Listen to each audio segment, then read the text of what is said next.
Breaking news, and unfortunately, this is not a joke. Will Day has just been re-injured in his second session back from coming back from injury. Let's talk about it. This morning, I was working on a Hawks video, so if you're seeing this, there'll be another Hawthorn video on my channel out today, so go check that one out.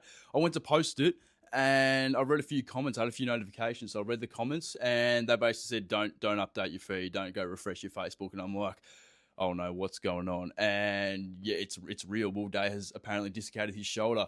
I saw a photo, I'll show it up on the screen. You can sort of tell it was a dislocation. So at first glance, look, it's bad. At second glance, if he's dislocated his shoulder, I'm assuming it's a contact injury of some sort. It's not like, well, let's just be honest, he hasn't injured his foot. So it's not worst case scenario. But the way I look at it, if it's a contact injury, look, it's a bit different. We don't know. It's only happened. I'm literally only doing this video probably 2 hours max after the first post was posted about this injury. And yeah, we don't know if it's going to be surgery. We don't know if it's going to be out for a couple of weeks, a couple of months. We seriously don't know. Look, this obviously sucks being a Hawks fan, but the way I look at it, this is a sign. This could potentially be a good thing if you look at the positives. And what I mean by that is, my last video, I talked about Will Day coming back to preseason. They said the other day when his first preseason back, or first session back, sorry, where they announced he was going to be aiming for round one. I straight away did a video. I thought that was foolish. I thought it was absolutely ridiculous trying to aim him to come back for round one, or opening round, sorry, when realistically, he's done the foot for a third time now. The last 2 times he came back, he couldn't even get through 2 games, and earlier in 2025, he got through 4.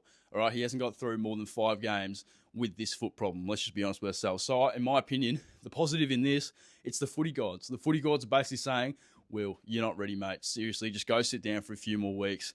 Maybe if he has to get surgery, we don't know yet, but say he has to miss a month because of surgery, he's automatically, in my opinion, he's coming back after Hawthorn's first bye, which is in round 3 after their 3rd game. So, look, the injury obviously sucks. And no, it doesn't make sense to me. This seriously doesn't make sense to me. He's had this foot issue for a few years now. You'd think with all the less running, just to sort of maintain that foot and get that foot healthy, he's obviously not going to do the normal amount of running he would. Or even lower body training for that matter. Now, you'd think he'd be doing more upper body training. So you'd think maybe his back, his shoulders, his arms, chest, in general, just his whole upper body would be stronger.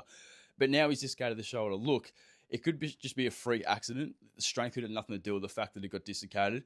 And it's not a broken collarbone like it was at the end of 2024, because they did say in the post that it was the same shoulder he hurt in the past and missed time with. It's a dislocation rather than a break.